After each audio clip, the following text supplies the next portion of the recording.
cat in the wall, eh? Okay, now you're talking my language. You ever drunk Baileys from a shoe? Oh, great. Thanks, Mother, for replacing the baby aspirin with LSD. How much you want to make a bet I can throw a football over the mountain? All right, welcome into the View from C-Deck, boys and girls, and it's a menage a trois this week. I'm eating the Haas and Dyerwolf sandwich. I'm so excited. First time this year, 2024 season, that we've had all three of us on at the same time, and we're ready to talk about some gambling after a really good week for two of us. I won't say if the Haas was 1-4 or not, but he was. But the Dyerwolf went 5-0. I went 4-1. So looking to continue that hot streak this week. And as always, we'll start with the Buckeyes and Haas. We forgot to actually talk about the spread and the over/under on the Akron or the Western Michigan preview. So let's start and talk about Ohio State being 38-point favorites at the shoe. 7:30 night game against the MAC team, just what we all want. Woohoo! But Buckeyes 38-point favorites, over/under is like 54.5. Is that right, Casey? Yeah, that sounds right. Yeah, I stayed away from it. Yeah, I stayed away from that one too. But I did like I'm like you. It was one of my picks this week. I got the Buckeyes covering the 38-point spread. Offense should look a little better, although Western Michigan played Wisconsin really close. I think they might have blown their wad a little bit. Buckeyes still have a lot to prove, and they have a bye week coming the week after, so I think they can go all out this week. It'd be a good week to do it. So I think they cover the spread, but I don't know if we get to 54.5 overall. Yeah, that's about what I'm thinking. I think they're going to want, not that they're listening to everybody like complain about that first half, but he's preaching all ahead of the last game that they wanted to start fast, all that stuff, and they did none of that in the first half. So I think he's really going to emphasize that, and I think they could score 50 again, but if it's 50-0, then it's not over that 54. So I think we cover, but I'm not touching that over and under. I guess I'd go with the over if I had to bet on it. Yeah, Haas, what do you think? I think I don't know, just because our defense is, like I said, going back to last year in these types of games, it seems like we don't give up more than 6 to 9 points. I was thinking like 42-6, maybe 9, and I don't think we hit the over, but I think we cover. I just don't think we hit the over there. If we give up 9, I mean 45-9 would be just under, and that's not covering. So I think we have to cover if we give up 9, or it has to be over if we give I up said 9. maybe 6. I think 6 is probably more likely. Okay, six I do. Yeah, I think we hold them really low. Like they want to try to run the ball and they won't be able to. All right, the game of the week also happens to be a game we can keep our eye on the enemy. Nooner, big noon, scUM hosting Texas, getting 7.5 now. And I remember talking to you, at least one of you, before the season, thinking I would take them plus 3.5. And then Orgy didn't even win the damn quarterback battle. So the running game isn't as potent as it should be. Their passing game just isn't that great because they don't have the personnel all around. I'm going to lay the 7.5 with Texas. I went back and forth on this, and I kind of liked what one of you picked the under here. Over/under at 43. But Texas looked really good. Michigan, I mean, they did their thing, kind of what I expected last week. I had the under, and it hit for me. But I just don't think they can hang with the horns over the whole game. I think they lose by at least 10. Yeah, I almost made it one of my picks for the spread, but it's kind of a lot. So I stayed away from it. But I think it's going to be a really low-scoring game. I think Michigan's defense is legit, but their offense, like you said, is so bad that I could see it literally being like 24-10 or something like that by the end of the game. But that obviously be covering it, but they could get a squirrely touchdown or something. So I feel a lot more confident about the under. Yeah, I'm interested to see if Harbaugh established this culture that they've been talking about, or if just seeing if he's established this culture or not. The emotions I was going to take Texas even if this was like 10. I'd lay it at 10. I mean, I'm just hoping for a blowout, but I think Michigan's defense, like Casey said, is legit. Where I just want to stay away from it. Yeah, couple of Big Ten games also at noon. Besides that no one will be watching. But I'll be keeping an eye on one. I picked them last week. I'm going to roll with them again. The Nittany Lions at Penn State. I had them at 33.5. It's 34.5 now, but I'm going to give myself the 33.5 against Bowling Green. Bowling Green, not terrible last week, but I think Penn State just looks really good. Their offense is clicking more than I thought they would be a lot better with this new offensive coordinator, but I didn't know if it'd be this fast. But they looked good last week. Aller had a huge game. Both their running backs are good. Bowling Green ran all over a FCS team that's not going to against Furman, I believe. They're not going to be able to do that in Happy Valley. So I think Penn State rolls pretty easily, like 45-10 or something like that. That covers me just barely. I did consider this one, but I don't like the huge spreads, although I did pick a couple of spreads similar to that. I didn't want to make it 3, so I stayed away, but I'd go with Penn State. Bowling Green seems to be the buster these last couple of years. Usually they play these teams kind of tough. I'll take Bowling Green with the points, like not to win, but to cover. Yeah. The other one, a Dyerwolf delight, of course. See, I think I know what he's going with this. Buckers minus 22.5, though. Hosting our friends from last week, Akron, who just lost their starting quarterback. I'm going to guess he's not playing after it looked like he may have some internal injuries, as good old JR would say. So what do you think there, Dyerwolf? Why'd you pick Buckers to cover this? This one's actually, I got a few reasons. It might be one of the most confident ones because, a really good bet is that, Akron's terrible, first of all, but whenever we beat anybody, pretty much everybody we play, next week they play terrible. So that's one big reason. Rutgers, I think, is underrated, and they're going to be a good team, plus their schedule's trash. So they could be at the very end and be like the top quarter of the conference just because of their schedule.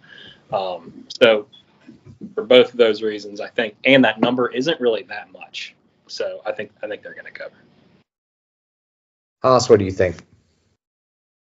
Rutgers is going to be. I don't know, man. Do I have to say anything about this game? Come on. I think I'm with Dyerwolf. Letdown game for Akron, and they lost their quarterback. I'll take Rutgers to cover, but yeah, it's stupid. Hey, speaking of stupid games, I guess it's not that stupid because they're both undefeated, but Yeah, you pick the Syracuse Georgia Tech game. How about you go talk about that one? Okay, we have a very, very good rooting interest here with Kyle McCord, and Georgia Tech's been having one heck of a season for their standards, so this is actually a good game. But I like Kyle McCord to get it done, and I think they're going to win the game at home. Yeah, but that's not what you picked. What? Oh, the over-under. Yeah. The over-under. What did I pick? Under or over? You picked the under. I picked the under. Because both defenses have actually been playing above par this season, above what people thought about their the rumor was that their defense was going to be trash and the offense was going to be mediocre. But Georgia Tech's defense has been pretty stellar this season. They've brought about a lot of pieces back from last year, and I just think it's going to be low scoring than what people think, and Syracuse is going to win the game. I like that pick, and I like Syracuse. Yeah, I actually thought about betting on it or picking it in ours because I put them in a money line spread with like 8 other teams and hit it. So I wanted to continue that good juju, but I did not pick it. But I like them big in this game. All right. Maybe the second best game of the week, which is pathetic, but the rivalry, El Assico, Iowa, hosting Iowa State, in what is usually make your eyes bleed offensive football. And we have an over-under that reflects that of only 35. Dyerwolf, I'll let you kick it off here because it's one of your picks as always. It's what's led you to all this success the last 2 years, 64% last year, and you start out 5-0 this year. And that's the whole reason why. I think part of the reason why I was good last year and went 5-0 this year is because I tend to overthink things and try to outsmart the freaking line, and that just doesn't work. So you just go with your gut, and I've always bet on Iowa under, and it basically every time hits. This is a super low number, though, so it scared me off a little bit, but it could easily be 17-10, and I would not be shocked. Yeah, we all three picked this game. Haas, I'll let you go next before I back clean up. So I'm 1-5, pretty the opposite end of the spectrum that Casey's been. So he has this saying that when the line is weird, go with it. I feel like Iowa should be at least a 4 to 6 point favorite, and the fact that they're only 2.5 at home leads me to believe that Iowa State might win. And so I'm just going to pick Iowa State with the points here. I'm just going to take some advice. I do like that. I do like that strategy. Here's my strategy, though, because you sent me the picks before I made mine, and it's to inverse the Haas because he loses all the time. So I'm going Iowa minus 2.5 because you're right. That line's fishy, but I feel like Iowa should win by like 6 at least. Yes, you would think if they have this spectacular offense that finally scored 40 points. Yeah, I don't think it's legit. I don't think that's legit at all. I don't either. But we shall see. We'll get to like the 7:30 games here. Oh, which ones are we going with? Because Bama gonna try to get some revenge for a game they won, but looked like absolute ass last year against South Florida.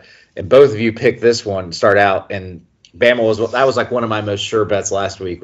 I picked the over, but I also had them to cover last week.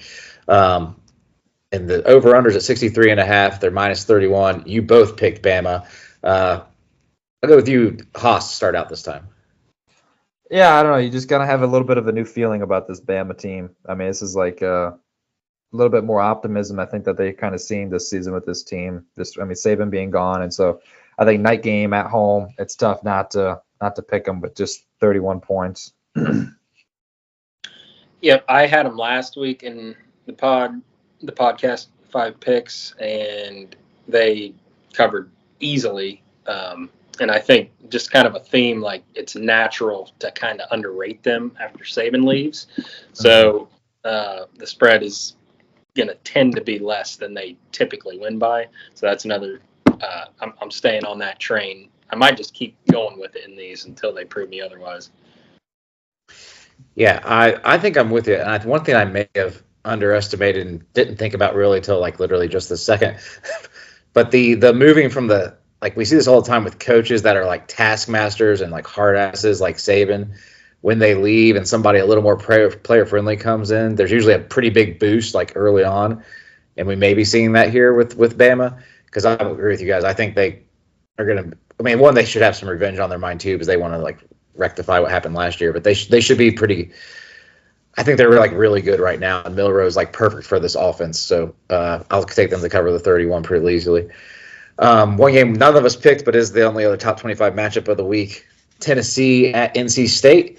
Vols 8-point favorites on the road. NC State looked like ass last week in their opener. Tennessee looked amazing against really bad competition. But I'll take the Volunteers, and I don't even want to try to say his name. Looks like I am Oliva, but it's something way more difficult than that. But I'll take Tennessee's offense to roll up on an NC State offense that looked disjointed with all their new players a little bit last week against Western Carolina of all teams. You just talked me into a ballsy pick because you're right. Everything points to them. I didn't know. I knew they looked good. I had no idea really what NC State did. So if they looked like trash, I mean, this spread seems obvious. So I'm probably going to bet actual real money now on NC State. I mean, it's 8 points on the road in a top 25 matchup. I don't know if it's that ballsy. Well, you convinced me by how bad it is. I'm just trusting on that. All right. Yeah, I'm going to jump onto Casey's back on these ones. Either I'm going to bring him down to my level, or he's going to elevate me up to his level. So, yeah, give me NC State. I mean, it's the Duke Mayo's Classic, so weird stuff can happen. I mean, who bets against mayonnaise? All right. One game I'm surprised you two didn't pick, but I went for my other one out of the way. It's going to be a popular one, even though neither team should do too much this year. Nebraska hosting Coach Prime at 7-point favorites, 7:30 game. I had Coach Prime to lose straight up last week, and they almost did, 4 yards away from losing on the Hail Mary at the end of the game. But I'll lay the points with Nebraska. Raiola was the player of the week, the freshman quarterback there, 5-star, number 1 overall quarterback kid. Or am I thinking number 2 behind Julian Sand?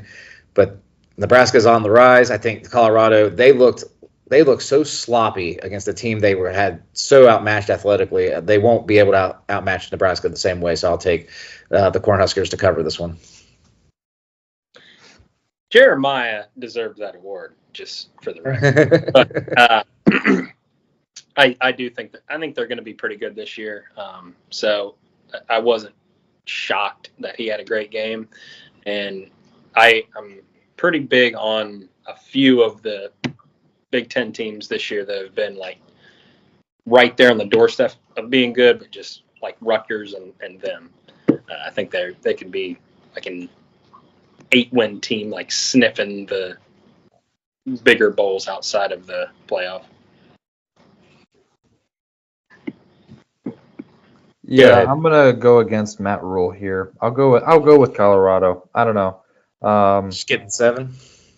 Yeah, I'll take 7.5. All right. Man, I lost one of your games, Jason. Who the hell's Illinois playing? Kansas. Oh yeah, there it is. Kansas and Illinois at 5. Illinois getting 5.5. This is a Haas handy. And you got the Illini at home. Yeah, Illini at home. Their quarterback showed something last week. They both played nobodies, but maybe that'll carry over. It's just because they're at home, and I think that maybe their offense can kind of keep clicking. Go ahead, Casey. I'll take Illinois too, because why the hell not go Big Ten? And last one, another Haas handy. This one's actually an interesting one here. So Oregon struggled mightily last week against Idaho. I mean, we're only up by 3 in the fourth quarter in a game. Like, you think our fans are insane? They should have actually been nuts. So go look at this game. This is what it could look like with a very similar talent level and a lot of others. So new quarterback that's a transfer, new number 1 wide receiver who's like not been in the offense, new center. Like, oh man, it's not that easy, is it, guys? Not as easy as our fans seem to think it should be. But so they only win by 10 and only scored 24 against freaking Idaho. They host Boise State, whose running back last week had like an all-time great game, 250 yards and 6 touchdowns. So the Haas has the over. Is this what it is on this one? It's down to 61 though. It's going opposite of where you picked it at 62.5. But I'll give you the 61. Yeah, everybody's talking about that 6 touchdown game, but they don't realize that Boise State also was in like a shootout. I just think I'm not saying Boise State's going to compete. I just think Oregon's offense is going to be looking to start clicking, and this is going to be an opportunity for them to put up like 50 or 60 points. And so I think they're going to score like 50 points, and Boise State's also going to get like 2 tutties. So I think this should go over. So I don't know. I didn't actually watch a ton of that game last week. I mean, it looks terrible. But then if you look at the box score, Gabriel threw for like 1,000,000 yards. Yeah, 400 yards. Yeah. I mean, so I'm assuming they were getting really close and then making mistakes. And yes. Yeah, they turned it over on downs a couple times. They like fumbled and had an interception. Yeah. So I think they're going to try to right some wrongs from that last game, and they could win big in this one. They're minus 19. I think I'd lean towards that over the over-under, but I'd probably lean the under. I still think they're a little disjointed, but their defense is really good in the front 7. I don't think Boise State's going to score a whole lot against them. I think the line's kind of weird for the over-under at 61. Now it's moving down. But I think I'd lean the under, but I'd like Oregon to cover better than that, like that. All right, that'll do it for our picks this week. Hopefully the Haas does better, or actually hopefully he does worse though, because I went against him in a couple of these. Any overlying thoughts though, since we're not going to do our 12 teams every freaking week this year? Anybody like you thought was going to be in that looks worse now? I know Clemson and LSU look bad for me. Most of my other picks look really good, especially like Miami. I had to win the ACC, but I'm not too worried about LSU. I'm a little more worried about Clemson, but it could just be that Georgia's that freaking good. So I, instead of Clemson, had freaking Florida State. So that's going. But I did have Notre Dame, and I'm feeling a lot better about them now. USC is a team that I considered but didn't include them, and I think that they could be knocking on the door just because their schedule. If they can beat everybody that they're supposed to beat, then it comes down to Michigan, Penn State, and Notre Dame. They just got to win one of those, and they'll be 10-2. So I think that game at the end, Notre Dame USC, could potentially be a knockout game, basically a play-in game for the playoffs. We're looking at the very realistic possibility that the SEC and Big Ten get 9 out of the 12. I didn't think Penn State and USC. I don't think that'll happen. I don't think they'll do that. Penn State and USC, if like their schedules line up right, I mean, and if Iowa somehow just like runs the table and only loses to us or something. I think they'll both get 4 I didn't think we would get 4. I do think we will now after USC won that game. Yeah. Dude, SEC's. I'm just saying the ACC, with how bad the ACC is going to be, that they're only going to get one team in. The Big 12 could get 2, though. I think the Big 12 will get 2. I think you're right, Casey. If anything's if the video games taught me anything, they're going to get in 4. So yeah. So if it's 2 Big 12, 1 ACC, then the at-large, that's already down to 8 teams. Well, who from the Big 12? Utah and Kansas State. And there was somebody else. I mean, if Kansas loses to Illinois, like I think they will, that knocks them out. Not them. Big Ten's getting 5 if Illinois wins that game. I'm calling it now. Team Butthead. If Iowa beats Iowa State, that's 6 teams we're getting in. Plus, I'm counting Notre Dame. If Michigan beats Texas, that's 7. And if Rutgers beats Akron, we're talking about 9 teams. We're just taking every conference's bid at that point. Rutgers could be like on the door if you look at their schedule, man. There's no way. If Rutgers gets to the playoffs, I'm done watching. The problem with their schedule is they won't have any wins still. They'll have to go undefeated. They're a terrible schedule. They're not getting in, but they're going to be like people talking. Can they go undefeated? No, they play Oregon at home, but they play Oregon. They could go 11. Yeah, they could theoretically go 11-1. Okay. Akron win, Virginia Tech, Washington at home. Dude, all right, they have USC. No, they only have USC. They don't have Oregon. Oh, they don't have Oregon? No, I thought Oregon played there. Nope. They only have the only ranked team they have on their schedule is USC. Yeah. They could. They could do it. They could do it. They could do it. Shiano. I'm just saying right now, if it's Rutgers versus Ohio State in the playoffs at any point, I am rooting for Rutgers. You just fuck right off. That's how we're going to end this one. So, thanks for watching. One thing we are going to talk about with the playoff, though, we're going to do a podcast next week during the bye week about why the 5 seed is the best seed to have in this current 12-team format. So look forward to that. But for the Haas, the Dyerwolf, I'm just Matt. This has been The View from C-Deck. Please like, subscribe, comment. Tell us how much you're going to inverse Jason this week so you can actually make some money. But we will see you guys next time. Hey, guys. Oh, big gulps, huh? All right. Well, see you later. A rich man's world.